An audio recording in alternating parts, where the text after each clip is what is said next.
The Thomas the Tank Engine Man.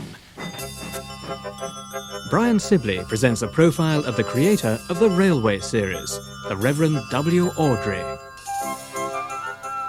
There's the letter I get, scrawled, and you can imagine the small child lying on its stomach on the hearthrug, laboriously writing it, with its tongue sticking out with the effort. Dear Mr. Awdry, I like your engine books very much. Thomas is my best engine. Love from John. And John is not alone. Over the years, Mr. Awdry has received literally thousands of such letters from young admirers, and every one of them have strongly held views about which of his famous railway engine characters are the best. And I like James. There, that one's James. I like James and Gordon and Henry. And Toby. Thomas. Not Thomas. Gordon and... I think James. And I like Thomas and James and Toby and Bertie. The man behind these characters is the Reverend Wilbert Awdry. At 74, he has lived over half his life being labelled an eccentric. His eccentricity, such as it is one which he shares with a great many people, an abiding affection for the glorious joys of the lost age of steam. He now lives in Stroud, in a sensible, four-square house that could easily be that of a station master, if only the railway line were nearer. A lean, slightly hunched figure, with a mane of silver hair and beetling brows, he puffs engine-like on a battered pipe in a study crowded to overflowing with railway maps, books, magazines and timetables. His enthusiasm for railways, actually it's more of an obsession, led him to co-write A Guide to the Steam Railways of Great Britain. It also led him to write stories about little railway engines with faces on their smoke boxes and endearingly human characteristics. Thomas was an engine who lived at the big station. He had 6 small wheels, a short stumpy funnel, a short stumpy boiler and a short stumpy dome.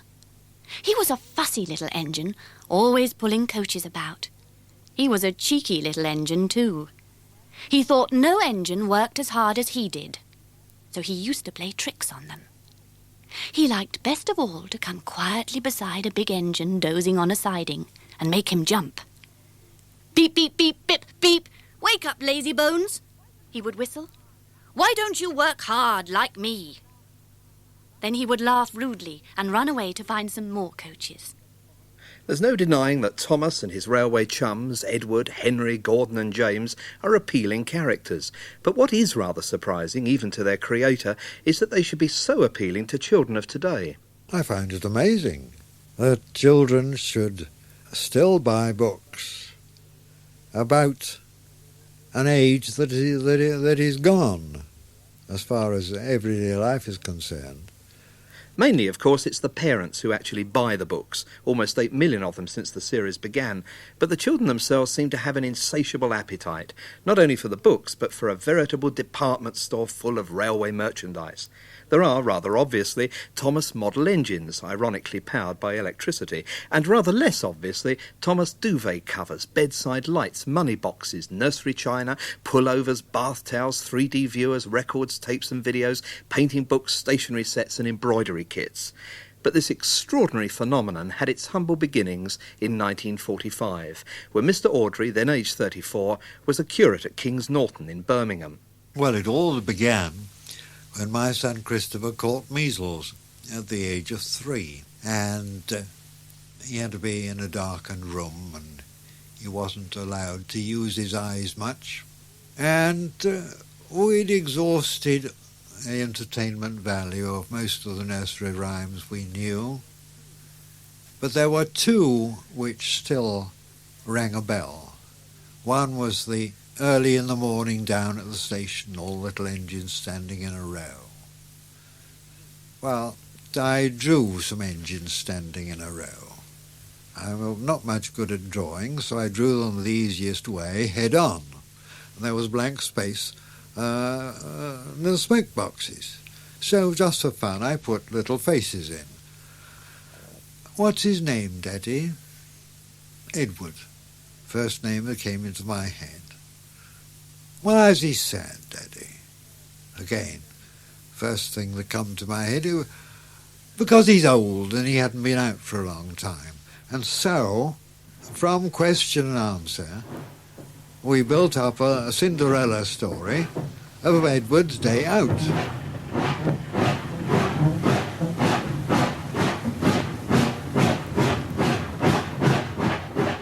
Once upon a time, there was a little engine called Edward.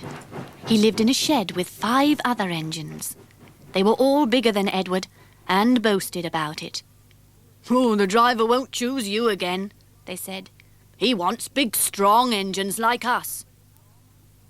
Edward had not been out for a long time. He began to feel sad. Just then the driver and fireman came along and started work. The driver looked at Edward. "Oh, why are you sad?" he asked. "Would you like to come out today?" "Yes, please," said Edward. So the fireman lit the fire and made a nice lot of steam. Then the driver pulled a lever and Edward puffed away. "Beep, beep," he whistled. "Look at me now." So it's basically the first 2 that were actually done for me, and probably made up off the top of his head to start with. I gather that I did get to know the script of the 3 stories in 3 Railway Engines so well that I began to correct him when he went, in quotes, wrong. And he wrote it down as a form of self-defence so that he could get the words right next time. The stories were liked, and we had to tell them over and over and over again. And as you've got to tell the story in the same way, using the same words, I wrote them down on the backs of old circulars. In my opinion, are much the best use for circulars. So there was never any thought at this time then of publication being a possibility? No, I thought they were just for family use. So who persuaded you to publish them? And then Mrs. Awdry thought they were worth something.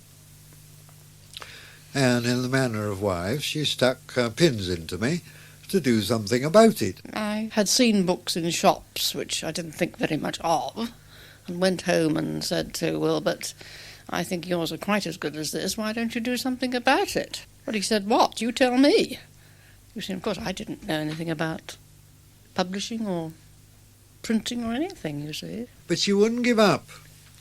And she wrote and told my mother about it. And she wrote back, and she said that a distant cousin of hers, who she thought was connected with a firm of literary agents in civil life, was now in the army. He'd been posted somewhere, and he had to travel through London. If Wilbert, she said, wants him to see the stories, send them at once. I did rather push it, I think, because I did feel they were good. And, of course, unusual. Well, there wasn't any time to write fair copies, so I had to send them these dirty scraps of paper. And those dirty scraps of paper eventually found their way onto the desk of Edmund Ward, a Leicestershire businessman who had turned to publishing on his retirement.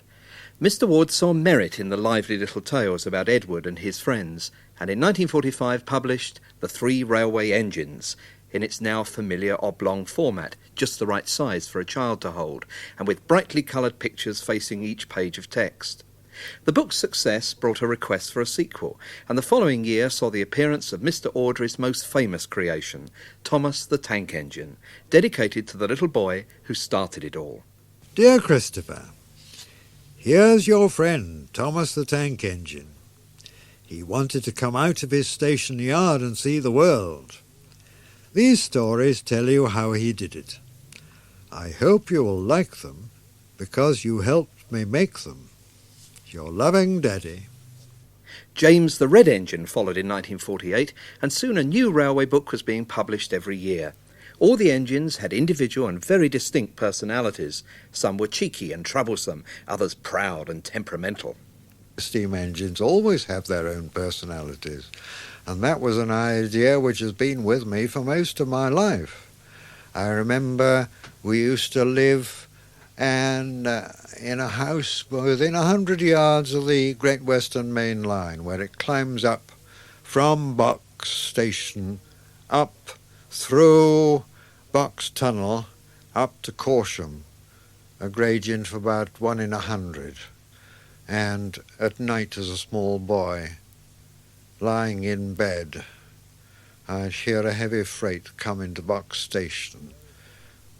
They'd crow for a banker, peep, peep, peep, and the banker would come out of his little shed and buffer up behind, peep, peep, peep, I'm ready, and off they'd go. And in my imagination I'd hear the two engines talking to each other. The goods engine, I can't do it, I can't do it, I can't do it, I can't do it. And the banker behind, oh yes you can, oh yes you can, oh yes you can.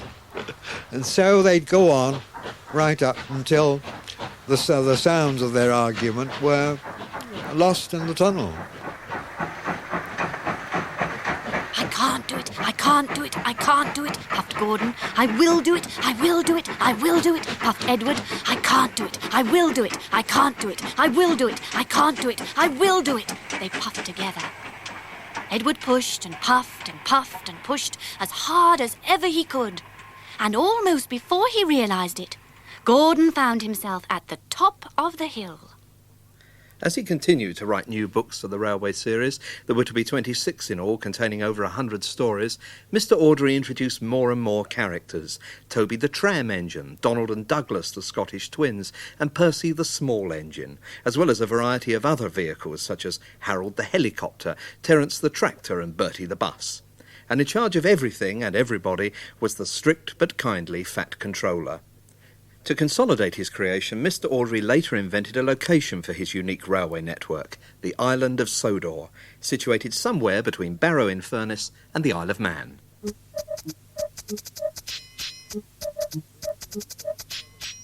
In 1984, the railways of Sodor were brought to life in a new way for the popular animated television series Thomas the Tank Engine and Friends. The programme's executive producer, Britt Allcroft, has no doubts about what gives the series its appeal.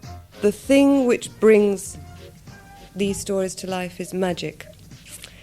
And that something in those, an idea created 40 years ago by Mr. Awdry, writing these stories for his little boy at that time, and then translated first via the printed page and then via the television screen, has enabled Thomas and the stories to live in the collective minds of children and adults. And this magic is the human imagination. And this, I think, is a gift that Mr. Awdry has given to generations and continues to do so. The gift to build on your own imagination, to use your own imagination. Children have got a tremendous imagination. A child will turn a table upside down on the lawn, and that'll be a pirate ship. They'll get in and they'll sail for miles and miles and miles. It's real to them. And parents with no sense of humour. A child comes in and says, Mummy, I saw a lion there. Well, he really did in his imagination.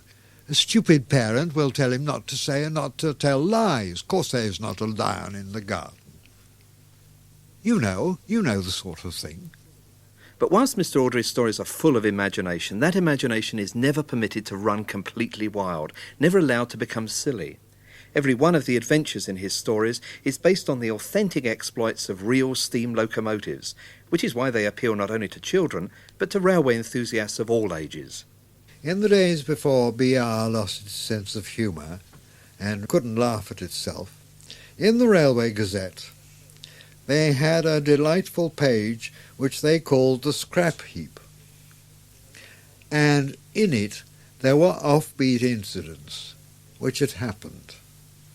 One of them was a story of how years ago an engine was coming back light from some job when suddenly the ground beneath the track started giving way. And I used that as the basis for the story Thomas Down the Mine. Fire and smoke, said Thomas. I'm sunk. And he was. Thomas could just see out of the hole, but he couldn't move. Oh dear, he said. I am a silly engine. But we had to have a happy ending, so Thomas had to be able to be hauled out. Is the happy ending important to your story? Oh, the happy ending is important. The engine, however much it's misbehaved, has got to express sorrow and be restored. Perhaps then there is even more to the magic of these little books than just the authenticity of their detail and the breadth of their imagination. Britt Allcroft certainly believes that to be the case. The British certainly do have a love affair with steam, but it's much more than that. It's the personalities, and it comes back to the way the stories are written by Mr. Awdry, and it's the human imagination, all these elements combined to make them what they are and to have this place in our hearts. Now, in the 80s, they're actually fulfilling a contemporary need where there is so much violence, where people are worried about the way the world is going. The stories actually pack a punch in a way that's not worthy, because they're so well written and they're such fun. Then it brings out the fact that relationships are important, and the world around, and the beauty of the world around us is important, and how we behave to each other at the end of the day is important, and looking after each other. And that's something that's one of the first things, interesting enough, that has struck foreigners or people from overseas watching these stories. They say there's something about it. It makes you think about your own relationships with people and about yourself. And I don't know, it's something I ought to ask Mr. I don't know whether he actually thought about that. But then he's a reverend, isn't he? Maybe that's how it comes out. I think they express my philosophy. This world is God's world. You can obey him and get on, or disobey him and bring trouble on yourself. The engines, like us humans, they go their own way. They've got their own characteristics, and they try things on. But inevitably, they find that they've come to a sticky end one way or another. Percy was frantic.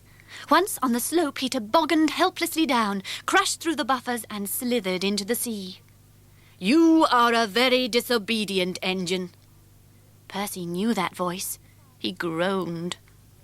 The fireman borrowed a small boat and rowed the Fat Controller round. Please, sir, get me out, sir. I'm truly sorry, sir. No, Percy. We cannot do that until high tide. I hope it will teach you to obey orders. Yes, sir. Percy shivered miserably. But the point is that they're punished, yes, but they're not scrapped. Do you see what I mean? All punishment has got to have a humorous side, a side of redemption. What are you doing here, Thomas? The Fat Controller asked sternly. I've brought Edward's trucks, Thomas answered. Why did you come so fast? I didn't mean to. I was pushed, said Thomas sadly. Haven't you pulled trucks before? No. Then you've got a lot to learn about trucks, little Thomas. They are silly things and must be kept in their place. After pushing them about here for a few weeks, you will know almost as much about them as Edward. Then you will be a really useful engine. Do you see us, then, perhaps as being rather like the engines of Sodor, being made into really useful engines? Oh, yes. Is that the purpose why we're here? Yes. I mean, we're all children in God's kindergarten, getting ready for the real business of a fuller life afterwards. And yet you obviously have to accept the fact that these stories are read by many children, many people, and this other dimension to these stories is not readily seen by a lot of people. Does that matter? Is that important? No, that doesn't matter any more than it mattered to our Lord that everybody understood his parables. To some who heard, well, it was just a story about somebody in everyday life. Other people saw something deeper in it. But your concern is not just to presumably point a moral, but also to entertain and give people enjoyment as well. My concern primarily is to entertain, and judging by the way that the stories have taken on, they'll imbue in the children an honourable and basically Christian way of life. Perhaps it's because he has been a vicar now for almost 40 years and is himself a parson's son that he sees his faith as a natural part of his everyday life, as natural as his passion for steam engines and storytelling. As an author, he has never tried to disguise his true profession, and the popularity of the Railway series even enabled him to publish a book of children's prayers. While as a priest, he has never disguised his love for words and his unique sense of humour. He even enlivened the dull business of some of his parish meetings with vicar's reports delivered in doggerel verse. It's 4 years since our vicar came, and we have gone on much the same. He isn't either prim or grim, and we are getting used to him. He's neither high nor very low. Some people think him rather slow. Sometimes he forgets his lines, announces things for curious times. Sometimes he preaches rather well. At others he's as dull as Some wonder if he's any brains. He's interested in railway trains. That's not as soft, though, as it looks. He writes a lot of little books which children like, so he must be just as intelligent as you and me. He must do this, for sad but true, it's hard to live on parson's screw. Our vicar certainly would be not everybody's cup of tea. Some people cannot stand the bloke.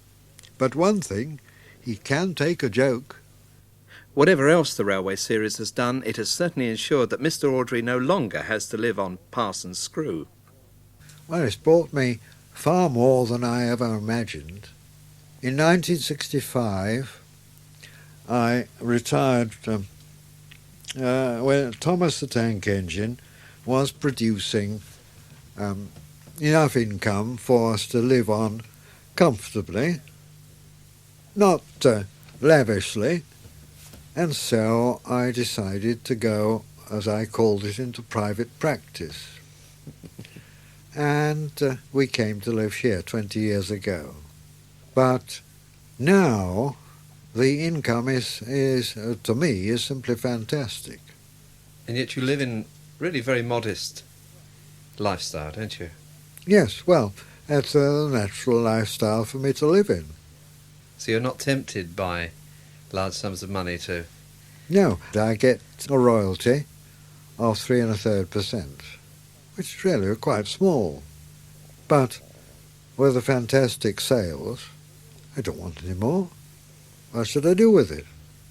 Mr. Awdry wrote his last book in the Railway series, Tramway Engines, in 1972, and Thomas and his friends might easily have gone into decline. On the contrary, they've gone from strength to strength, although Mrs. Awdry, like her husband, finds it all rather surprising. Yes, it is a surprise, a continual surprise, really, that they have lasted so long and still seem to be going full steam ahead. And what is so exciting, of course, is that Christopher is taking over. That's marvellous. Was there any diffidence on his part when he started writing stories about showing your husband? Yes. He showed them us once when we were staying with them, and Wilbert handed them on to me, and we both read them, and then we said, well, have you shown these to the publishers, because we think they're very good. But whether he would have done without that little prod, I don't know. Of course, they leapt on them immediately. 3 books later, and with more to come, Christopher Awdry plans to keep the railways of Sodor running on schedule for some years yet. I certainly hope so. Yes, and I'm willing to carry on as long as people want me to. And then there's Christopher's 6-year-old son, Richard, who also has ambitions to be a writer. I'm going to start off with making the cover, then I'll start the pictures, then I'll write the story. Then what I'll do is I'll just look at them and see if they're all right, and then I'll just make another book as the same thing as I'd done before. And what is young Richard going to write about in this book of his? I'm going to write a new story about James, Gordon and Henry. Even your own son seems to have ambitions for telling stories of his own. He does, doesn't he? Yes. Well, that's fine as far as I'm concerned. If he's there to take over from me in due course, then that's okay by me. So we might see a third generation of Thomas the Tank Engine stories. It'd be rather nice, wouldn't it? I don't think it's ever happened before. It's a comforting thought that while British Rail is still getting there, Thomas and the others have already arrived and are delighting each new generation with their innocent sense of fun and their exciting little escapades. And as for their creator, a gentle, modest man who sometimes wonders whether he dreamt up Thomas or Thomas dreamt up him, well, the Reverend W. Awdry is destined to be remembered as the Thomas the Tank Engine Man. But then he and his family have had plenty of time to get used to that. I don't like model railways too much, but it's his life, really, and it's always doing something to do with railways. Yes, I suppose that is his main interest. Definitely, yes. He's no good on gardens or anything like that. No good at all. I think, rather like Mother and Railways, he's sort of got used to living with it. I don't think he's entirely displeased, because he's said in the past that if there's one thing that he wants to be remembered for, it's for having been able to make children laugh. So if Thomas the Tank Engine does that, well, so be it. Well, they used to annoy me very much by calling me the Puff Puff Puss. Nowadays, they treat me with a bit more respect. But in their write-ups, they used to take the mickey out of me. Did you mind that ever? Well, I did. It annoyed me very much. But however, it was, in those early days, it was publicity. Well, in the words of that doggerel, we wonder if he's any brains. He's interested in railway trains. Did it hurt you? He writes books about them too, and so on. Did it hurt you that people perhaps thought of you as someone who was playing with writing stories and things and not being seriously thought of for your true vocation, which is being a priest? You did rather, yes. Did it ever worry you how the Almighty might view it? I don't think so. I think he enjoys the stories just as much as I do. The Almighty has got a sense of humour. I'm sure he has. That profile of the Reverend W. Awdry was written and presented by Brian Sibley.